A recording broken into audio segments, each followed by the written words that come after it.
Hello दोस्तों, इस video में हम आपको फाइनली हिंदी और हिंदी के वर्णिका के वीवीआई ऑब्जेक्टिव क्वेश्चंस बताने वाले हैं जो आपके परीक्षा में लड़ जाए क्वेश्चन। ठीक है, तो वीडियो को लास्ट तक देखना और जो भी आपको वीवीआई हम आपको सब्जेक्टिव क्वेश्चंस बता रहे हैं उसको समझिएगा। प्लीज़ रटिएगा मत, रटिएगा तो एक ही क्वेश्चन रटने में ज़्यादा समय लग जाएगा, लेकिन समझिएगा तो टोटल क्वेश्चन समझ भी लेंगे और टोटल क्वेश्चन का आंसर आप एग्जाम में लिख भी पाएंगे। ठीक है, तो प्लीज़ आप समझना, केवल आप मेरी बातों को सुन लेंगे, मैं खुद क्वेश्चन को भी पढ़ूंगा, आंसर भी पढ़ूंगा, उसको समझाऊंगा भी। आपको रटने की ज़रूरत नहीं पड़ेगा, खुद आप मेरी बात को सुनेंगे तो आराम से आपको याद हो जाएगा। हेडफोन लगा लो, आराम से मेरी बातों को सुनो और क्वेश्चन को देखो, क्वेश्चन क्या कहता है और क्या हमको लिखना है। एकदम पूरा विश्वास है कि लिखिएगा। ऊपर से माँ सरस्वती का भी आशीर्वाद है हम लोगों के साथ। ठीक है, टेंशन लेने की बात नहीं है। ठीक है, बस एक बार आते आते वीडियो को लाइक कर देना और माँ सरस्वती जी कमेंट करके कमेंट में बता देना, कमेंट में लिख देना। ठीक है, देखना बहुत अच्छा पेपर जाएगा। ठीक है, 31 नंबर जो प्रश्न है आपका, ये इंपॉर्टेंट प्रश्न है, इसलिए मैं आपको बता रहा हूँ। जो क्वेश्चन इंपॉर्टेंट है वही क्वेश्चन आपको मैं बता रहा हूँ। ठीक है,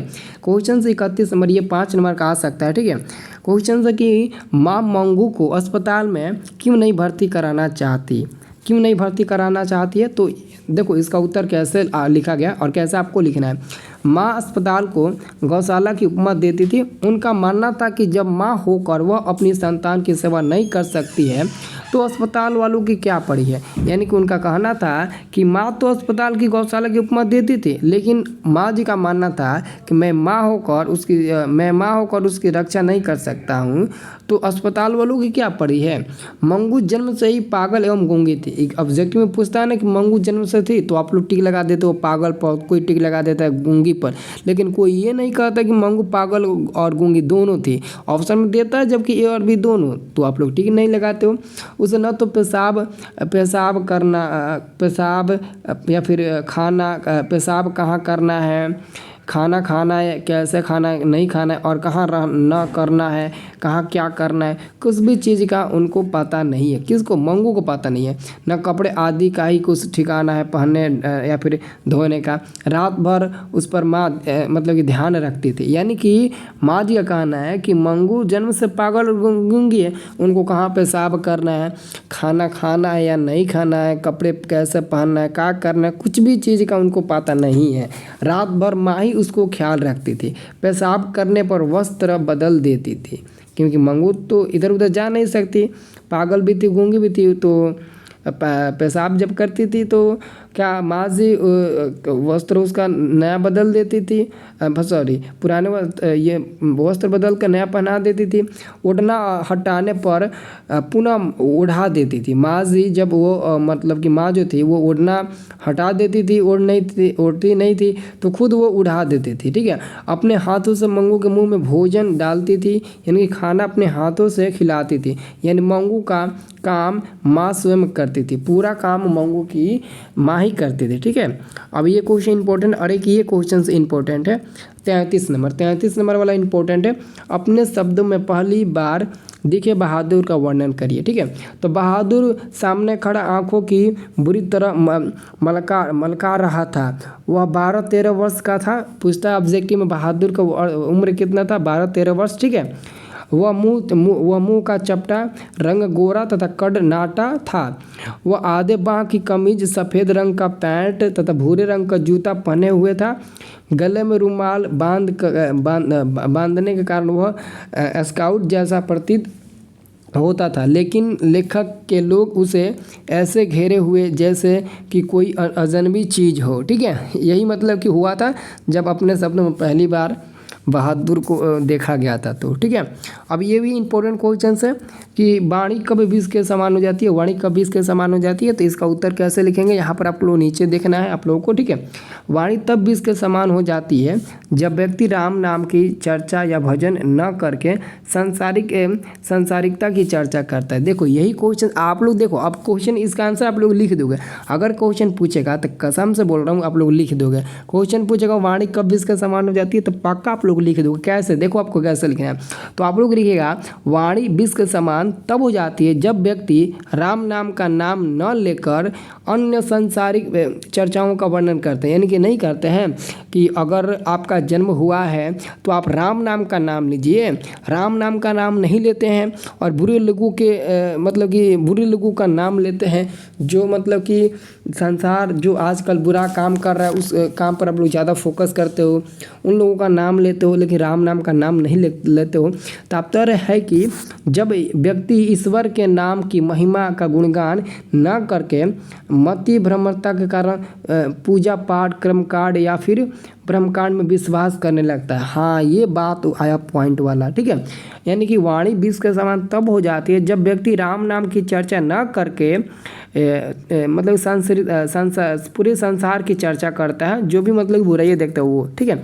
और साथ में जब व्यक्ति ईश्वर के नाम की महिमा का गुणगान न करके मति भ्रम के कारण पूजा पाठ कर्मकांड या फिर ब्रह्मकांड में विश्वास करने लगता है, ठीक है।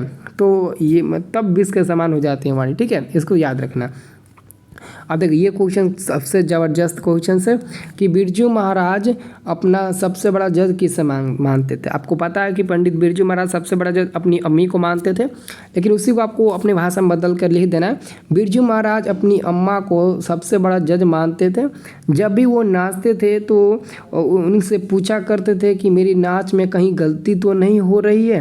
यानी कि जब भी, यानी कि समझ लो बिरजू महाराज सबसे बड़ा जज अपनी अम्मी को मानते थे। क्यों मानते थे? क्योंकि जब पंडित बिरजू महाराज नाचते थे, यानी कि नाच गाना करते थे, यानी कि नाचते थे, तब वो नाचने के बाद अपनी माँ से पूछते थे कि माँ, मैं जो नाच रहा था तो मेरे में कोई गलती तो नहीं हुई? अगर गलती हुई तो आप बता दीजिए, मैं उस गलती को सुधार लूँगा। ऐसा ही आपको लिखना है, ऐसे इतना लिख दीजिएगा पूरा पेज ही भर जाएगा।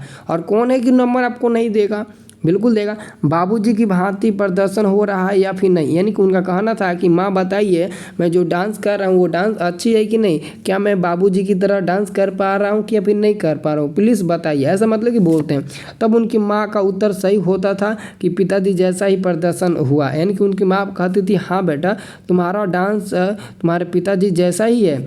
इस कला के अन्य बुजुर्गों से भी जानकारी लेती रही कि मेरे बेटे का नाचने का ढंग पिता जैसा है कि ना। उसके बाद उसकी माँ फिर से गांव में जाकर अन्य बुजुर्गों से भी पूछा करती है कि मेरे बेटे का जो डांस है वो उनके पिता के जैसा है कि नहीं। इसलिए वो अपनी माँ को अपना जज मानते थे। बस इतना आप लोग लिख दोगे, मेरे को उम्मीद है आप लोग लिख दोगे। अगला क्वेश्चन है 36 नंबर की, माँ कहानी के लेखक का क्या नाम है और वे कहाँ के रहने वाले हैं? माँ कहानी का नाम ईश्वर पेटलीकर, वो गुजरात के रहने वाले और गुजराती भाषा के वो कथाकार भी थे, ठीक है। अब देखो, कवि ने माली मालिन किने कहा है और क्यों? तो अगर और क्यों लगा दिए तो समझ लो थोड़ा बढ़ गया क्वेश्चन, लेकिन क्यों नहीं लगाते तो थोड़ा कम ही रह जाता। देखो, कवि ने माली मालिन किसे कहा? रसखान, ये रसखान का वाला चैप्टर है, रसखान जी बोले थे, ठीक है। रसखान के ही द्वारा लिखा गया पार्ट का क्वेश्चन है, ठीक है। कवि ने राधे कृष्ण को माली मालिन कहा है, इसलिए कहा है क्योंकि ये दोनों प्रेम वाटिका के युग रूप हैं। इन्हीं दोनों के आपसी संयोग से कवि का रसिक हृदय प्रेम रस से अभिषिक्त होता है। जैसे माली मालिन के संयोग से वाटिका शोभा पाती है, वैसे ही प्रेम स्वरूप राधा एवं प्रेम रूप कृष्ण के युगल रूप से कवि का प्रेम पुष्ट होता है। बस आप लोग को यही लिखना है इसका आंसर कि कवि ने माली मालिन कृष्ण और राधा को कहा है क्योंकि ये दोनों प्रेम वाटिका के युगल रूप है। बस इतना ही लिख दीजिएगा, चल जाएगा, ठीक है। ज़्यादा लिखने की आवश्यकता नहीं है। अब देखो, पिताजी किससे नाराज थे और क्यों? ये क्वेश्चन भी आ सकता है लेकिन इतना इम्पोर्टेंट नहीं है, लेकिन फिर भी आपको बता देते हैं। पिताजी नरेंद्र से नाराज थे क्योंकि वो मछली को कुआं में डालकर पालना चाहता था। उसी के इशारे पर संतू मछली लेकर भागता है, फलतः उससे कपड़े गंदे हो जाते हैं, सारा शरीर की गंदमय हो जाता है। संतू की हरकत का कारण नरेन को मानते हुए ही पिताजी ने भग्गू से कहा, यदि वह घर में घुसे तो साले का हाथ पैर तोड़ देना। ये सब बोले थे उन्होंने, ठीक है। घर में मछली, ये नहीं क्वेश्चन आएगा। हाँ, ये क्वेश्चन इंपॉर्टेंट है, ये वाला 40 नंबर। धर्मों की दृष्टि से भारत का क्या महत्व है, तो इसको देख लीजिए। लेखक की मान्यता है कि धर्मों की दृष्टि से भारत का एक विशेष महत्व है क्योंकि यह ब्राह्मण अथवा वैदिक धर्म की भूमि है, बौद्ध धर्म की जन्मभूमि है, पारसियों के जरथुस्त्र की पारसियों के जरथुस्त्र धर्म की शरणस्थली है। तात्पर्य है कि वेद रचना के कारण वैदिक धर्म की स्थापना हुई। तो भगवान बुद्ध का जन्म स्थल भारत में ही हुआ था। उनका सिद्धांत बौद्ध धर्म के रूप में प्रचलित हुआ। पारसी धर्म के संस्थापक जरथुस्त्र ने भी अपने धर्म के प्रचार के लिए विशेष उपयोग माना था, इसलिए यह उस धर्म की शरण स्थली है। ठीक है, देखो अब ये क्वेश्चन इंपॉर्टेंट नहीं, ये भी नहीं है। हाँ, ये वाला इंपॉर्टेंट है, 43 नंबर वाला क्वेश्चन इंपॉर्टेंट है, ये अंतिम क्वेश्चन है। कवि किन अत्याचारियों का और क्यों जिक्र करता है? कवि उन अत्याचारियों का जिक्र करता है जो सुविधा भोगी आराम पसंद जीवन जीने के लिए सुख भोग के सारे साधनों का संग्रह करने के बावजूद अपनी शोषण प्रगति का त्याग करना नहीं चाहते हैं। कवि ने इन अत्याचारियों के माध्यम से देश के नेता, अधिकारी, पदाधिकारी आदि की ओर संकेत किया है। ये भोली भाली जनता की सजनता का नाजायज लाभ उठाते हैं और ये किसी भी प्रकार के धनार्जन करके एक दूसरे से आगे निकलने के लिए विनम्र रहते हैं। जनता अपनी जान देकर आर्थिक विकास में संलग्न रहती है और उच्च पद पर बैठने से अधिकारी गरीबों का हक डकार मौज कर मानते हैं। ठीक है, बस इतना ही आप लोगों को लिख देना, ज़्यादा नहीं लिखना है, इतना आप लोग लिख दीजिएगा, पूरा फुल नंबर मिल जाएगा। ठीक है, जो भी सब्जेक्टिव क्वेश्चन बताया उसको आप लोग रटिएगा ना, समझ लीजिएगा, बस समझ लीजिएगा, उसके इर्द गिर्द भी कुछ लिख दीजिएगा तो पूरा फुल नंबर मिल जाएगा। एग्जाम में रट कर नहीं क्वेश्चन लिखा जाता है, समझ कर क्वेश्चन लिखा जाता है। ठीक है, अगर रट कर क्वेश्चन लिखते हैं तो उतना नंबर नहीं मिलेगा, लेकिन अगर समझ कर क्वेश्चन को लिख देते हैं और थोड़ा कम ही लिखते हैं लेकिन पूरा फुल नंबर उसका मिलता है। ठीक है, एग्जामिनर ऑलरेडी कहता है, और जो क्वेश्चन पेपर आता है ना उस क्वेश्चन पेपर में भी दिया रहता है कि विद्यार्थी यथासंभव अपने ही शब्द में उत्तर दिए, यानी कि जो आपको पता है आप अपने ही शब्दों में उसको उत्तर दीजिए। अब ये नहीं कि आप कोई मतलब कि चंद्रिका खरीद लिए, फिर कोई मतलब कि बुक खरीद लिए और बुक में से एकदम हूबहू उसका डिफिनेशन रट लिए, तो रटने से क्या होता है ना, एग्जामिनर समझता है ये बच्चा पास करने के लिए पढ़ा है, तो ये देश का क्या भविष्य आगे ले जाकर बनाएगा, क्या करेगा आगे चल कर ये।